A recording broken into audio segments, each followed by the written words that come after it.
We shall overcome Someday, someday.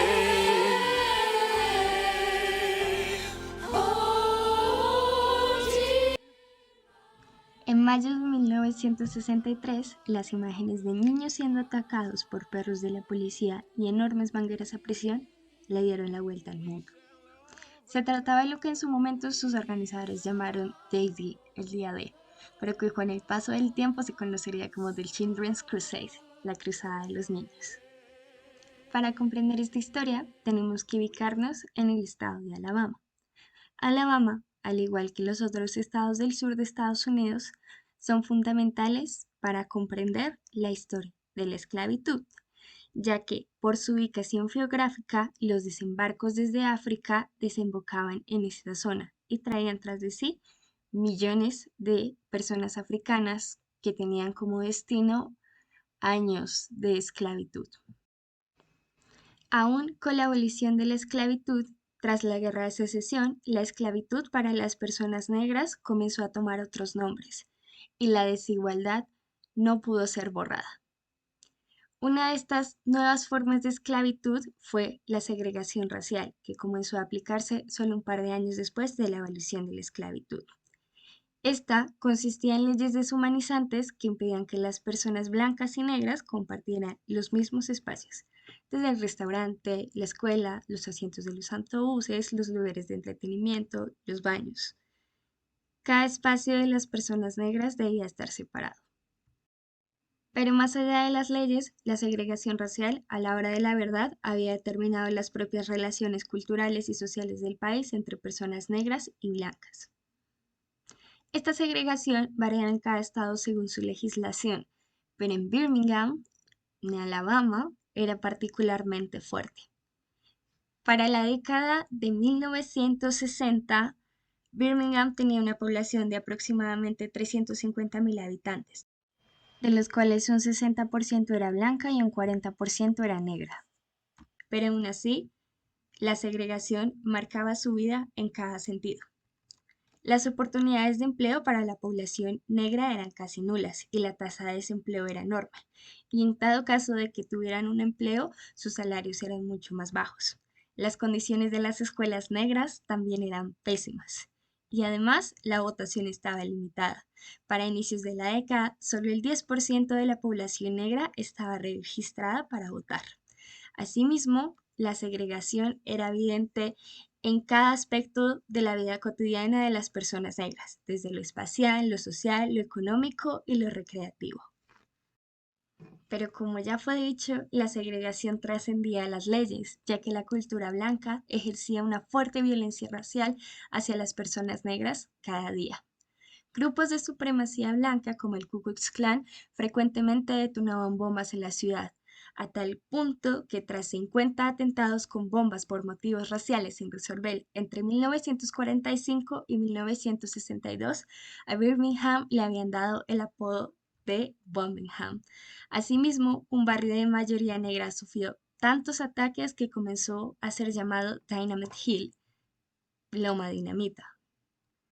Aunque desde la década de 1950 Alabama ya estaba viviendo fuertes procesos en pro de los derechos civiles de las personas negras, como los boicots a los autobuses propiciados por activistas como Rosa Parks e inspirados por acciones como las de Claudette Colvin, así como el asentamiento de organizaciones como la NAACP, el Congreso de la Juventud Negra, la NAACP, Asociación Nacional para el Avance de las Personas Negras, entre otras.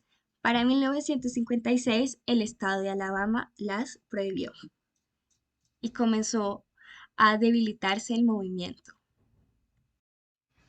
En esta historia es crucial el rol de la Iglesia Negra y de sus dirigentes. Uno de ellos era el reverendo y activista Fred Shuttlesworth. Para 1956, tras la prohibición de la NAACP, en Alabama decide crear un nuevo movimiento, el Movimiento Cristiano de Alabama por los Derechos Humanos, la ACMHR, con un objetivo claro: acabar con la segregación en la ciudad. Un año después, junto con otras activistas, Shuttlesworth funda la SCLC, la Conferencia de Liderazgo Cristiano del Sur, En esta asociación también hizo parte el mismísimo Martin Luther King. Aquí se comenzó a gestar aún más la idea de la acción directa, pero ejercida sin violencia, con el objetivo para acabar con la segregación racial en todo el sur. Estas dos organizaciones fueron fundamentales para los sucesos de Alabama, y si bien comenzaron a generar esfuerzos por acabar con la segregación, no iba a ser sencillo. Los gobernantes de Alabama, que incluían a diversos supremacistas blancos, se resistían a cada momento en los que las personas negras se alzaban por sus derechos. Y esto era evidente a través de actos de odio hacia los dirigentes de estos movimientos, como Shuttlesworth, a quien le colocaron una bomba en su casa tras exigir el fin de la segregación en los autobuses en Birmingham, o en acciones como la que sucedió el 24 de octubre de 1961, en el que, en respuesta a una demanda a la ciudad, un tribunal determinó que los parques, campos de golf y parques infantiles racialmente segregados eran inconstitucionales, pero en lugar de cumplir con la decisión, los funcionarios de Birmingham decidieron cerrarlos. Para la época, en todo el país se discutía respecto a cuál podría ser la mejor manera de acabar con la segregación. Algunos pensaban que la mejor manera era hacerlo a través de juzgados, a través de peticiones y demás, pero durante años diversos activistas como Shuttlesworth lo habían intentado y estaban cansados, así que ya estaban decididos para principios de la década salir a la calle, celebrar manifestaciones y enfrentarse directamente a la policía. Así que, en busca precisamente de estas nuevas alternativas, Shuttlesworth decide pedirle a la SCLC que viniera a Birmingham, y en particular le dijo a Martin Luther King que era una oportunidad perfecta para recuperar el prestigio de su movimiento, ya que este recientemente había sufrido una derrota en Albany, Georgia, en la búsqueda de eliminar la segregación. La campaña comenzó en 1962, pero se intensificó en los primeros meses de 1963, especialmente poco antes de Pascua, en la que el boicot tomó más fuerza y dieron lugar a lo que llamaron una campaña de compra selectiva, en la que, a través de patrullas, la organización procuró que los compradores negros no se acercaran a tiendas que promovieran o hicieran parte de la segregación. También consistía en acciones como pedir comida en comedores segregados, arrodillarse y rezar en parques segregados o en las escaleras del ayuntamiento, hacer picketing o piquetes en las tiendas que mantenían vestieres segregados, entre otras, todo bajo el principio de la no violencia y la acción directa. Y aunque eran acciones pacíficas, eran ilegales según las normas del Estado, así que evidentemente estos iban a llevar a arrestos. La idea de los arrestos le hizo pensar a King que si se detenía un número suficiente de manifestantes, se llenarían las cárceles y se desbordaría la capacidad de la ciudad para hacer cumplir las leyes de segregación. Todo esto se llamó Project C, Proyecto C, la cera de confrontación, y la idea de llenar las cárceles de Birmingham se volvió un objetivo. El problema era que la gente tenía mucho miedo por la brutalidad policial y también por las posibles represalias económicas y legales que pudieran tener tras ser encarcelados. Aun cuando el movimiento tuvo momentos muy importantes, como el propio encarcelamiento de King, en el que escribió su carta desde la cárcel de Birmingham, entre otros, cada día el movimiento iba perdiendo más fuerza por la falta de voluntarios para ir a la cárcel. La prensa se dejó de interesar y el movimiento comenzaba a debilitarse y empezó a buscar acciones desesperadas para que éste sobreviviera. Fue así como uno de los líderes del movimiento, James Bevel, sugirió que los niños y jóvenes que hacían parte del movimiento marcharan y eventualmente fueran arrestados para llenar las cárceles. Esta idea generó mucha oposición dentro del movimiento. Luther King rechazó la idea y a otros reverendos también les horrorizó. Pero otros, como Shuttlesworth, estuvieron de acuerdo, ya que la mejor educación para educarlos era destruir el sistema que los mantenía esclavizados. Días antes de la marcha se comenzaron a repartir cientos de folletos en los institutos negros en los que les invitaban a los niños a abandonar la escuela el jueves 2 de mayo para marchar. Bevel llamó este día Día D, en honor a la invasión que ayudó a los aliados a ganar la Segunda Guerra Mundial. La organización, King y los demás aún no se ponían de acuerdo, pero los niños ya habían tomado una decisión. La mañana del 2 de mayo de 1963, muchos niños en Birmingham se dirigieron directamente a la iglesia baptista de la calle 16. Aunque algunas escuelas y maestros se opusieron, los niños salieron de los edificios escolares de toda la ciudad, así como de lugares aledaños. Los niños se congregaron en diversas zonas de la ciudad y entre gritos y cantos seguían llegando. A la una en punto, las puertas de la iglesia se abrieron y los niños se congregaron en el parque Kelly Ingram. Al llegar allí, el jefe de policía y el supremacista blanco y comisionado de seguridad pública, Bull Connor, les ordenó que se dispersaran. Ellos no lo hicieron y los arrestos comenzaron. Primero en Petty Wagons, luego en autobuses escolares, debido a la cantidad de niños que no dejaban de salir de la iglesia. El movimiento llegó a su objetivo, la cárcel, y al final del día entre 500 y 800 niños habían sido encarcelados. El doble o triple de adultos de los que habían sido detenidos en todo el mes de abril bajo el Project C. El día siguiente, Bebe lo bautizó como WDAT, y los niños nuevamente se congregaron en la iglesia. El movimiento estaba cumpliendo su objetivo y evidentemente Bull Connor se estaba quedando sin celdas. Así que Connor, la policía y los bomberos esperaron a los manifestantes. Estos últimos cargados con enormes mangueras con boquillas nebulizadoras. Cuando llegaron los manifestantes y les ordenaron que se dispersasen, ellos no lo hicieron, así que los bomberos descargaron las mangueras contra ellos, con una fuerza brutal, pero los niños resistieron. Algunos no siguieron el principio de la no violencia bajo el cual habían recibido indicaciones, así que atacaron a la policía con piedras, rocas, ladrillos y botellas rotas. Connor cerró las puertas de la iglesia para que no salieran más niños, pero ordenó que trajeran a la unidad canina de la policía para dispersar a los niños que continuaban en la calle. 8 perros pastores alemanes, cada uno sujeto por policías, cruzaron el parque en dirección a los manifestantes. Varios jóvenes y niños terminaron gravemente heridos por las mordeduras. Bell dispersó la marcha ante la violencia, pero al final del día, nuevamente entre 500 y 800 niños fueron encarcelados, sumados también a los niños heridos. La violencia en la marcha ayudó a que el movimiento negro se uniera.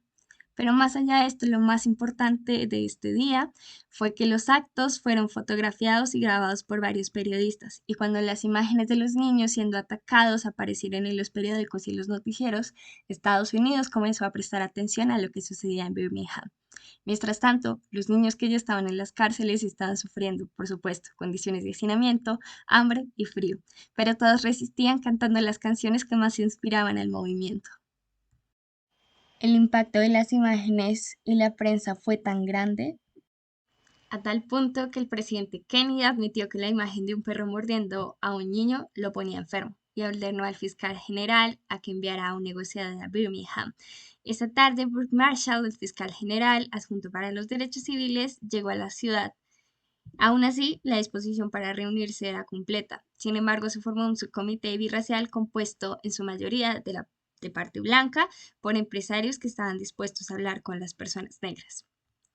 Los días pasaron, las negociaciones se tensaban, las marchas continuaron y entre el jueves y el lunes habían sido detenidos casi 2.500 jóvenes. Las cárceles estaban a reventar. Bull Connor había decidido meter más niños en el recinto ferial de la ciudad. El mundo entero estaba mirando a Birmingham. El 8 de mayo finalmente se llegó a un acuerdo y el día siguiente finalmente se anunció. Y los puntos que se dieron fueron los siguientes. No todo fue celebración. El fin de semana el Ku Klux Klan envió amenazas a la iglesia y a los líderes del movimiento. Y no se quedaron solo en amenazas, ya que detonaron una bomba en el lugar donde se alojaba King, el motel A.G. Gaston, que además había sido un lugar muy importante para el movimiento. Algunas personas negras también respondieron con violencia y se desataron disturbios. Esto planteó la pregunta de si se mantendría el acuerdo. El presidente Kennedy reafirmó en televisión nacional que así se haría, pero aún así los días siguientes constantes rondas fueron hechas por la Guardia Nacional de Alabama y por 3.000 soldados federales de las bases militares cercanas a Birmingham. A pesar de que los acontecimientos que ocurrieron en Birmingham entre abril y mayo de 1963, especialmente la Marcha de los Niños, dieron lugar a este acuerdo entre los dirigentes empresariales blancos de Birmingham y la población negra, su aplicación real requirió de muchos meses para que fuera efectiva. El 23 de julio de 1963, el ayuntamiento dio el paso más drástico de todos, derogó las ordenanzas de segregación racial de Birmingham. A la semana siguiente, los restaurantes de los grandes almacenes del centro de la ciudad integraron sus restaurantes y mostradores de comida. Al cabo de un mes, los de los centros comerciales de las afueras siguieron su ejemplo. También la derogación de ordenanzas se aplicó a tabernas, cines, salas de billar, boleras, ferrocarriles, vías férreas, autobuses y taxis. Las escuelas y universidades públicas todavía no. Eso todavía requería más tiempo. La marcha en sí misma comenzó a conocerse como la Cruzada de los Niños o la Marcha de los Niños, resonó en todo el país, ya que el racismo fue televisado. Esto dio lugar a manifestaciones en todo el país y durante la primavera y el verano casi 15.000 manifestantes, en su mayoría jóvenes, participaron en al menos 758 protestas no violentas en 186 ciudades. Muchos solicitaban la ayuda de los jóvenes experimentados de Birmingham. Estas acciones condujeron a la abolición de la segregación en al menos 262 ciudades de todo el país en ese verano del 63. Pero por supuesto, en una raíz con un odio y un racismo tan profundo, la oposición no faltó, así como las bombas, los ataques y los asesinatos. En Birmingham, en particular, se vivió uno de los más desgarradores, que fue el ataque a la iglesia bautista de la calle 16 el 15 de septiembre de 1963, cuando el Ku Klux Klan colocó la noche anterior dinamita en el sótano de la iglesia, el cual detonó al día siguiente asesinando a 4 niñas, Cynthia Wesley, Denise McNair, Carol Robertson y Addie McNullis. Eran 4 niñas, todas ellas de 14 años, excepto Denise, que tenía 11. Esta tragedia impulsó al presidente Kennedy y a su sucesor, Lyndon B. Johnson, a impulsar la Ley de los Derechos Civiles, que se convirtió en ley el verano siguiente. En los años siguientes fueron necesarias más leyes, decisiones judiciales, marchas, sentadas, picketing y oraciones para buscar y garantizar cada vez más la igualdad de oportunidades para todos los ciudadanos del país, así como oportunidades para trabajar, ir a la escuela, vivir, comprar y votar dignamente. El proceso para establecer la igualdad de derechos para todos costó muchas vidas y llevó más tiempo del que todos esperaban. Pero aún así, cada niño que marchó aquel día y aquellos días en Birmingham demostró que en la batalla por los derechos civiles cada uno fue un soldado de infantería y cada uno fue un héroe de guerra. Aunque el movimiento por los derechos civiles en Estados Unidos se dio también con organizaciones que apelaban a el uso de armas y el ejercicio de la violencia, como el Partido de las Panteras Negras y demás organizaciones. Y estas organizaciones no creían tanto en los principios de no violencia de Martin Luther King y de sus demás referentes. Es evidente que todas y cada una de estas acciones constituyeron su aporte en esta gran lucha.